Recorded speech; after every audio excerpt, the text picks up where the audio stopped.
presidents just agreed to establish one Africa So the government one now. you showed me, if you get a similar one like that, it's fine. What size? By Takunda Mabiga, Southern Africa breaking. Tisu So you Ben can show me. Bacho. If Africa stands together, who dares stand against it? Intro.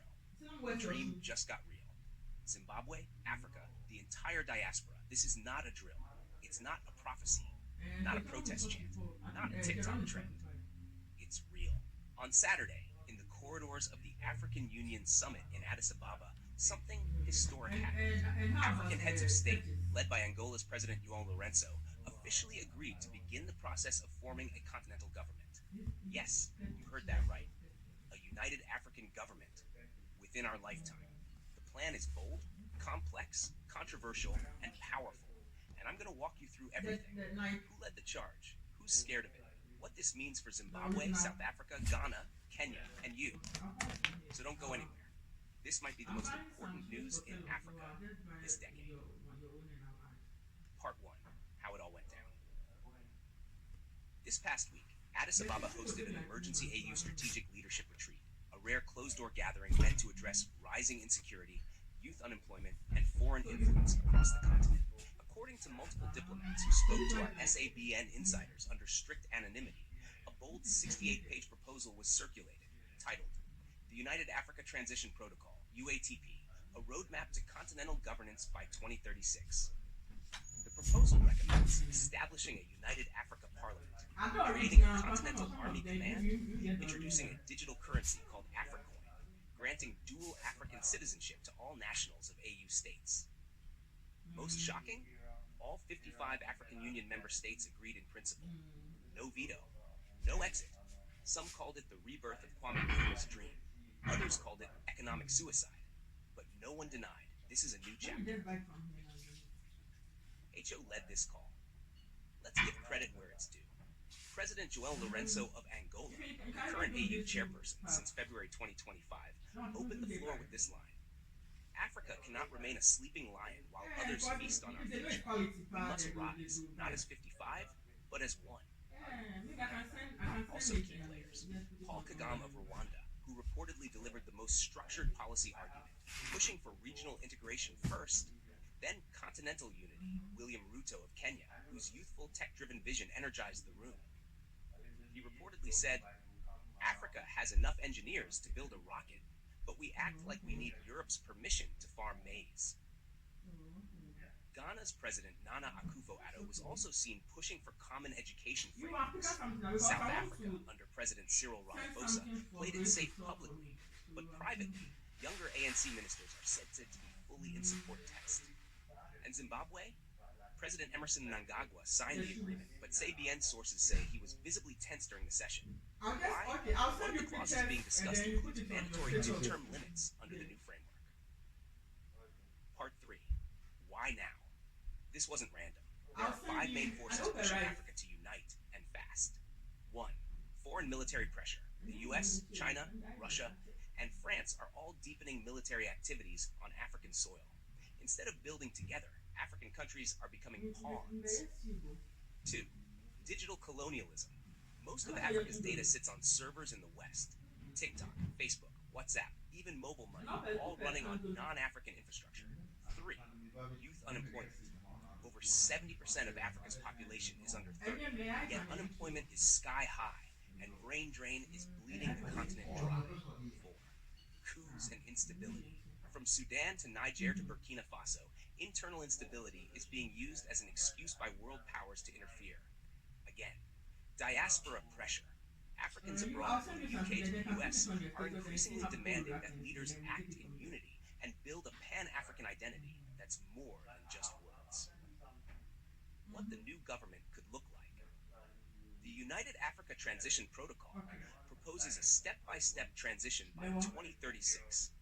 Here's the vision. 2025 to 2028, legal alignment phase. Member states align constitutions around human rights, electoral integrity, and term limits. Pilot testing for AfriCoin, the digital African currency, begins in East Africa. 2029 to 2032, structural integration phase. Creation of a continental parliament with 10 representatives per country. Okay. Launch of the African Defense Council, ADC, integrating top military personnel from all regions. 2033 to 2036, citizenship and governance phase. All Africans receive dual African Union citizenship. Establishment of an African Union Executive Council elected by the Pan-African Parliament. The final goal? A unified Africa, still respecting national borders, but governed under a federal system that protects citizens, not dictators. Part 5. Street reactions. At Saban, we don't just report from the top. We ask you, the people. From Mbare to Mombasa, Lagos to Lusaka, here's what the streets are saying. Thuli, student in Johannesburg. I'd love to study in Ghana, but visa and school fees block dreams. One Africa government? Let's go. Tendai, hustler in Harare. I just want to sell my products across Africa without paying 10 different taxes. No. Usman, security guard in Dakar. If there is one currency and one flag, I will die proud. Even soldiers are speaking. One anonymous officer in Zimbabwe texted this to Saban. If we can fight for foreign missions under the AU, why can't we protect the whole continent the same way? Part 6. Who's secretly panicking? Let's not be naive. Behind the smiles and handshakes, some powerful interests are not happy about this development. 1. France and Belgium. They risk losing access to economic zones they've controlled for decades, especially in West Africa. 2. The US and China. Both countries have invested heavily in military bases, surveillance systems, and digital infrastructure. A united Africa could say no thanks to foreign debt traps. 3. Local elites. Many African billionaires and politicians thrive in a divided system where borders protect monopolies and corruption. Saban sources say even in Zimbabwe, some Zvigananda elites are planning legal resistance if too many national powers are handed to AU structures. Part 7. Will this actually happen? Good question. There have been 5 major attempts since the 1960s to create a unified African government. All failed due to fear of losing sovereignty, language and tribal barriers, lack of political will, Western sabotage.